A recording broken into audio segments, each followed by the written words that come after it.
Back-to-back SEC champs, the Georgia Bulldogs beat Alabama. Brent, Rollins, and Dayne Young, Film Don't Lie here from UGAsports.com. And Dog Vent on this video, we are talking about Georgia's defense. One, Brent, that I think opened eyes around the country because we had seen what Georgia's offense had been doing this year. But to perform that way on that field against, people forget that Tai Simpson had Heisman hype early in the season, and Georgia shut down this team.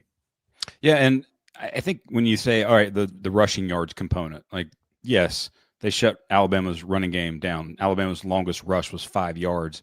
But but you would say, hey, okay, Alabama doesn't run it well.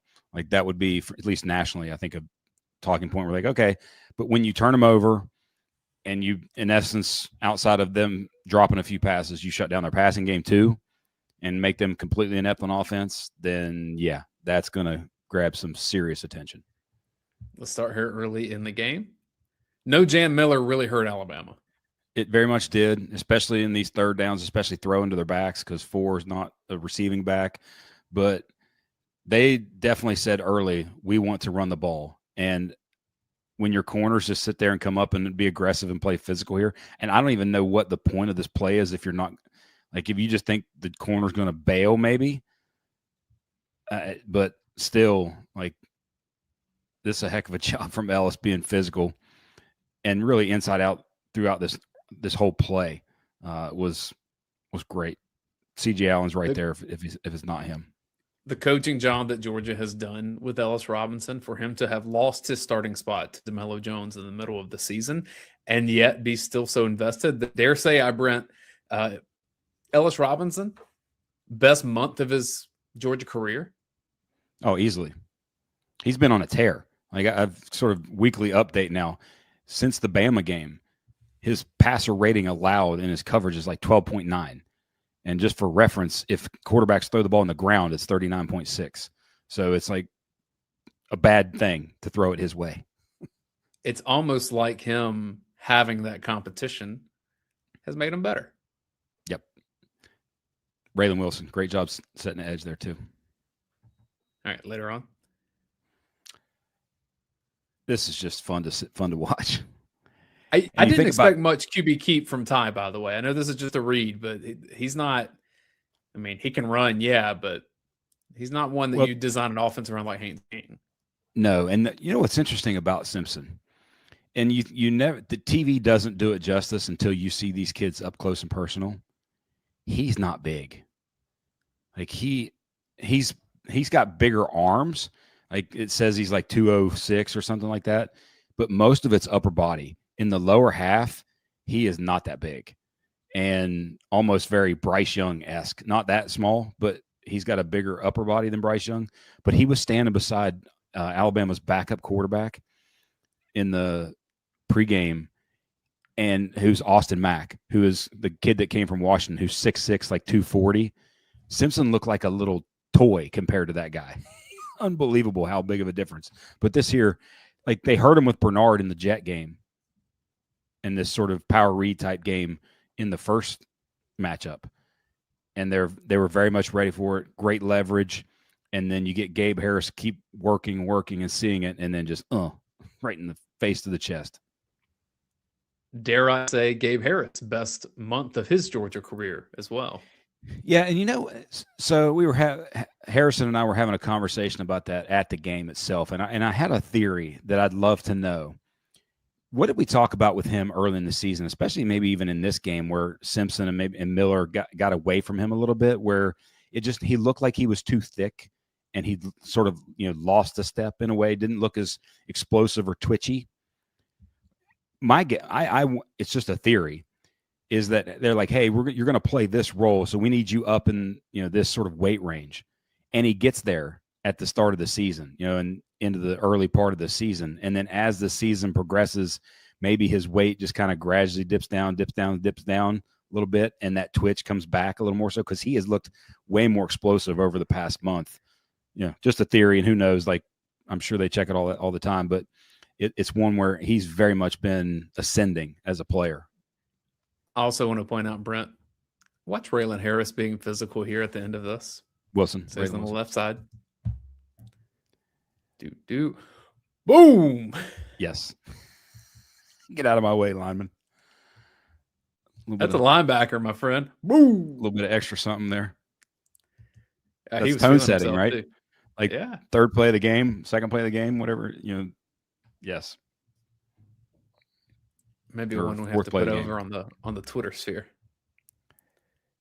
This is just when you think about this game. So this is the second, third down. This is a coverage just clinic. A lot of this game, you saw no bust. This is straight man, and you look at. I think this is KJ that's coming down. Is it right? Am I right there? Yeah. And look where he's initially lined up, right in front of the 30-yard line. They've got a little bit of a stack. So DeMello Jones is playing on the slot, over top the slot, and KJ actually, hey, get on this guy. He's there, points him there. And then inside release, and he's got to fight through that and be ready to go and not like run into him and not get run by, all that. That's just trusting your guys and them doing work. See, look at him. DeMello, over here. And Jakori saw the same thing and sent KJ that way. What a game from Jakori, by the way. Yes. So I wrote down in my notes just at the game, best game of his career.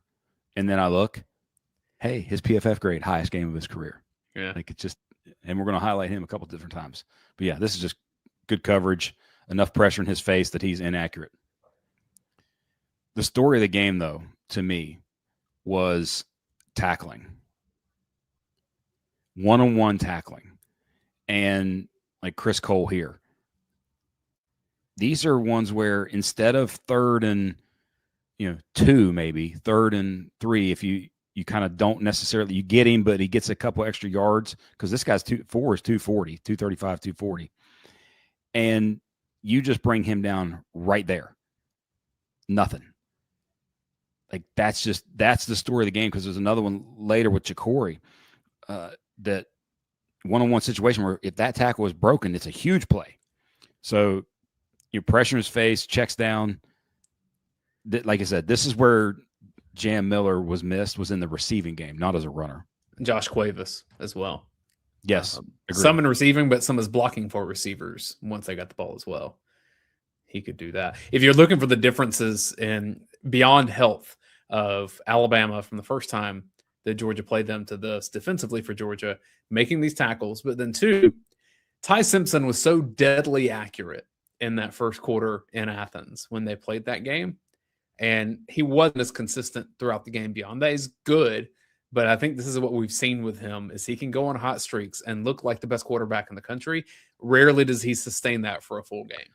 Well, and what's happened recently, I think, too, is kind of the book is out in a way, where it's like, okay, you've got to force him to throw the ball to the sideline, take away his middle of the field reads as best you can, and then go from there. And that's what Georgia did. He was outside. I mean, he threw some really nice passes outside the numbers that got dropped, but there's also like where consistently it wasn't there. I think is this the Jakori play? Yes, this is late first quarter. Georgia's up 7-0, 32 seconds left on the clock, right at midfield.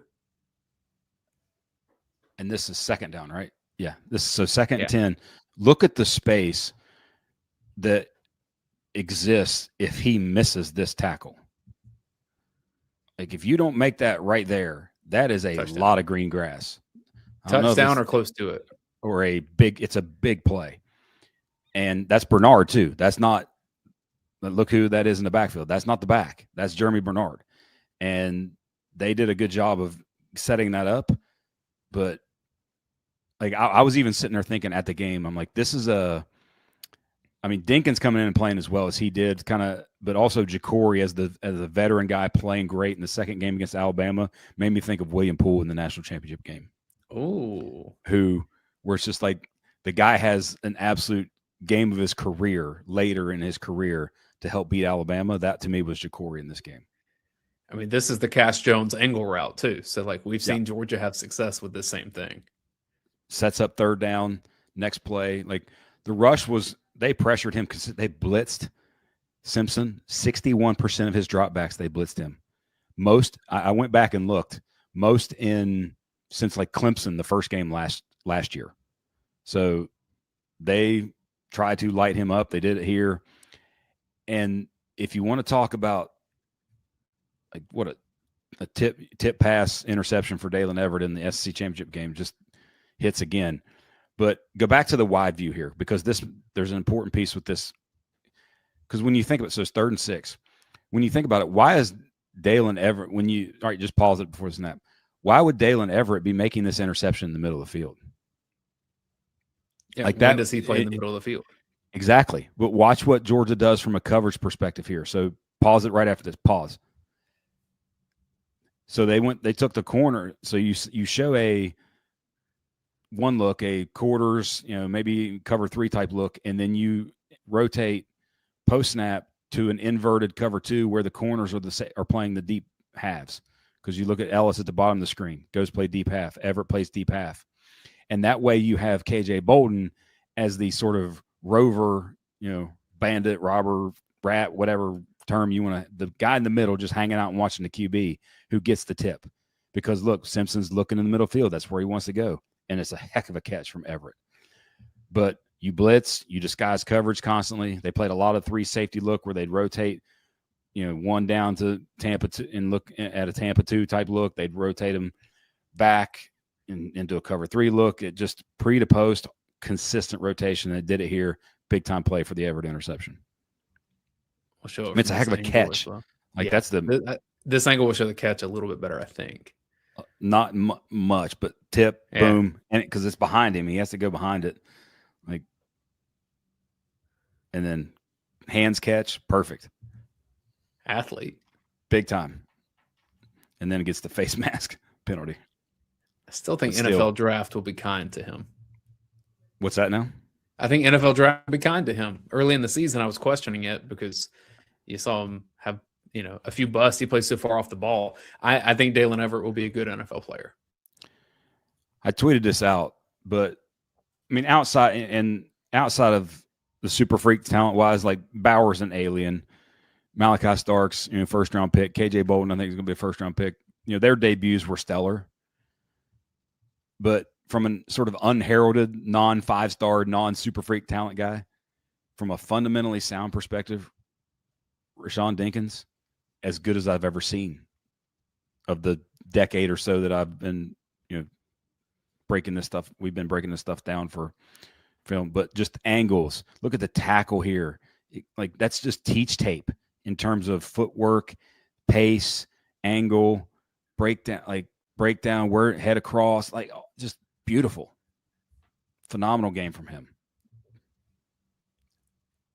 And they've been saying that talent is there. This was just his first PT essentially. I know he played a little bit against Charlotte, but yeah. But look at that. That's just exceptional. Think he won the starting job? That's a great question. I think it might be matchup dependent, but at least at minimum you get rotation. You're in a rotation where you're playing some, or you're maybe alternating series. I do think that played too well to keep him off the field. That's for sure. They'll make sure they keep him happy. So, transfer season. This is a third down. Go back to 27. I think it is. Did I miss one? Yeah. Because we just have to show this to me. This sucker panicked. And then only did he panic, he took a 5 or 6 yard loss. And what's sad here is that if I'm a coach, pause it right here. A little bit back. Yeah, that angle is perfect angle. So right after he fakes it, or right after the running back goes the wrong way, pause. If you're anytime ever you're coaching this, QB, what do? Go where the play's supposed to be. Like if somebody screws up like that, or you fumble it, or you exchange, whatever that may, go where the play's supposed to be. Look at the hole. And that's before that is, he goes and gets 3-4 yards, dives forward, but instead he goes panics and goes sideways and then slides. Oh my gosh. That's kind of a synopsis of how that game went early for him. Getting hit a lot, things drops, things not going well, and then that happens. And instead of just going where the play's supposed to be, and you're at least going forward. I mean, that's the thing. At least go forward and dive forward to get back to the line of scrimmage once. And DeBoer, like you could see it from the press box, he lit into zero after this, just like throwing and pointing, and it was, yeah, he was upset. I know we have high school coaches that watch Film Don't Lie. I suspect this is one they will show to their quarterbacks, especially the young quarterbacks. Yeah. Follow the play. Go where it's supposed to be. Third down again. Jakori making a one-on-one tackle. Almost missed it, but at least forced him out of bounds to the point where they got a punt. I love that Corey pointed out of bounds. It's like, yep, I saw it. He went out. I promise you. I know I'm going the other way, but right. He's like, yep, right there. I remember looking, I think they showed a replay, and I was like, oh, did his heel not actually touch out of bounds? And then like the next step, I think it was that it was one other step that hit out of bounds, but still heck of a play from him. It was very close. High grade. I think you could argue the heel didn't go down, but you're saying that maybe on the next step it was for sure. Yeah, I think it was like one other step that he made that was like, ooh. But anyway, here's career high DeBoer PFF grade for at Jakori. the top of the screen here. DeBoer, you said on the previous play he was chewing out. Here you go. Yeah. I get it, man. He wasn't happy. Like frustrated of how that game went because Georgia was dominant. Two more defensive plays. Oh, so they score. You get some missed tackles. The ref gets in the way on the Bernard screen touchdown, which is actually a really good call. But, that didn't happen. And then it's 3rd down and 2. And then this is kind of it's an emphatic way to end it, these last 2 plays. And the kid was not catching this ball anyway. But the fact that you actually, you see it and then lay that smack down, like that's just kind of sort of putting the stamp in because that's just, look at that shoulder to chest, like perfection hit. From a team leader too. Like that galvanizes all the other guys when CJ has that moment. So go back though to the wide of that. I think if Jam Miller is playing, I think he just checks that. I think he checks it down to the back, to the short side of the field there, and he gets the first down. But that guy struggled as a receiver in the game, so he thought this would be there. So then you get 4th down, and then look at the man coverage across the board, just glued everywhere, and you make him throw that ball way outside the numbers, hash to the other side, which I think was actually a not great call, not executed well. That's Alabama. Can they win a game or 2 in the playoff? I think so. If they get healthy. But they got to get healthy, but they have to do some serious self-evaluation offensively. Because running game, some of the stuff they did in the passing game, the inability to get Ryan Williams more touches, because outside of the couple yak plays that he had, I mean, it was complete and utter domination the first 3 quarters. The thing I noticed, Brent, in terms of like looking ahead to Georgia's defense for college football playoff, Indiana, Ohio State, low scoring game. In previous years, we've said you have to be able to go get it in a shootout and outscore a team.